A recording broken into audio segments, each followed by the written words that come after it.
एक दौड़ की कल्पना कीजिए, एक ऐसी दौड़ जो सदियों तक चली और जिसका इनाम था पूरा भारत। और इस दौड़ में खिलाड़ी थे पुर्तगाली, डच, अंग्रेज और फ्रांसीसी।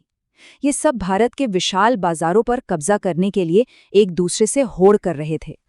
तो चलिए आज इन स्रोतों की मदद से इसी चार तरफा दौड़ की कहानी को समझते हैं। देखिए, ये कोई मामूली दौड़ नहीं थी। इसने न सिर्फ व्यापार के नियम बदले बल्कि हमेशा के लिए भारत का भविष्य भी तय कर दिया। लेकिन सवाल ये उठता है कि जो कंपनियां सिर्फ व्यापार करने आई थी, वो आखिर भारत पर कंट्रोल करने की इस होड़ में शामिल कैसे हो गई? क्या वजह थी? चलिए इसी पूरी कहानी को परत दर परत समझते हैं। तो इस दौड़ का पहला लैप शुरू किया पुर्तगालियों ने। वो पहले खिलाड़ी थे जिन्होंने भारत तक सीधा समुद्री रास्ता खोजा और एक जबरदस्त शुरुआती बढ़त बना ली। साल था 1498। ये वो पल था जिसने इतिहास का रुख ही मोड़ दिया।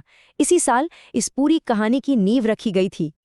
हुआ ये कि पुर्तगाली खोजकर्ता वास्को डी गामा अफ्रीका के दक्षिणी सिरे से होते हुए भारत के कालीकट तट पर पहुंचा।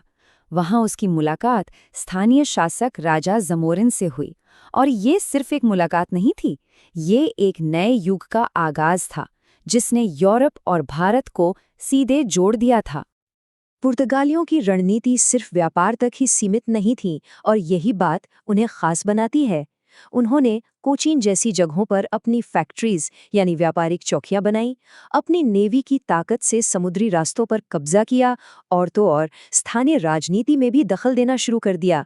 असल में उन्होंने वो पूरा ब्लूप्रिंट तैयार कर दिया था जिसे बाद में दूसरे यूरोपीय भी अपनाने वाले थे।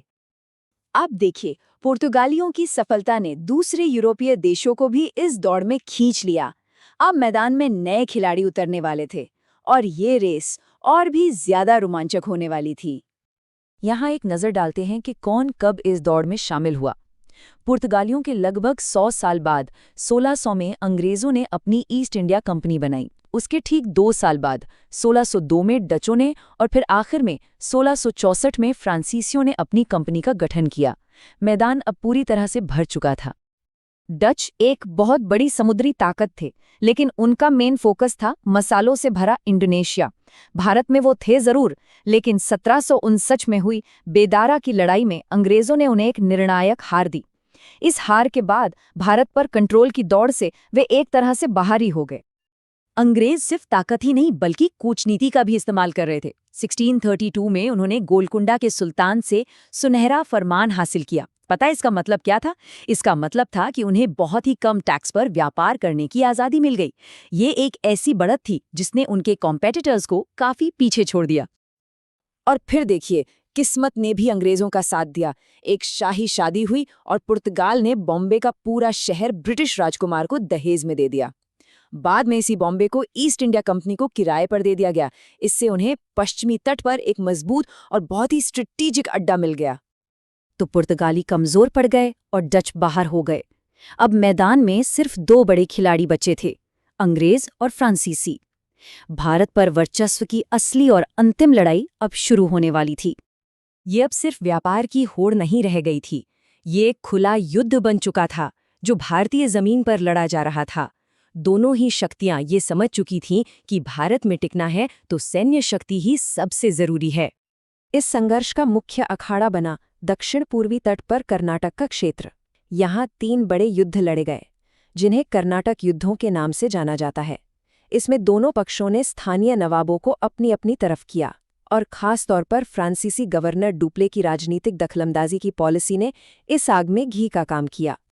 और फिर आया साल 1760, एक ऐसा साल जिसने इस लंबी दौड़ का विजेता हमेशा के लिए तय कर दिया। 1760 में हुई वांडी वॉश की लड़ाई। ये वो फाइनल जंग थी जिसने भारत में फ्रांसीसियों के बड़े सपनों को हमेशा के लिए कुचल दिया। सर आयरकूट के नेतृत्व में अंग्रेजी सेना ने कॉम्टे डी लैली की फ्रांसीसी सेना को बुरी तरह हराया। इस एक हार के बाद फ्रांसीसियों की शक्ति भारत में सिर्फ कुछ छोटे इलाकों तक सिमट कर रह गई। वांडी वॉश की जीत के साथ ही अंग्रेज इस लंबी और थका देने वाली दौड़ में अकेले विजेता बनकर उभरे। हमारा स्रोत इस नतीजे को बिल्कुल साफ शब्दों में बताता है। इस युद्ध के बाद फ्रांसीसियों की शक्ति सीमित हो गई और अंग्रेज भारत में सबसे प्रमुख ताकत बन गए। तो अगर संक्षेप में देखें तो अंग्रेजों ने एक एक करके अपने हर प्रतिद्वंदी को रास्ते से हटाया। पहले वो पुर्तगालियों से आगे निकले, फिर उन्होंने डचों को मात दी और अंत में फ्रांसीसियों को निर्णायक रूप से हराकर यह दौड़ जीत ली। इस तरह व्यापार के लिए शुरू हुई दौड़ तो खत्म हो गई, लेकिन इसका अंत एक नई और कहीं ज्यादा बड़ी दौड़ की शुरुआत थी, भारत में एक साम्राज्य बनाने की दौड़।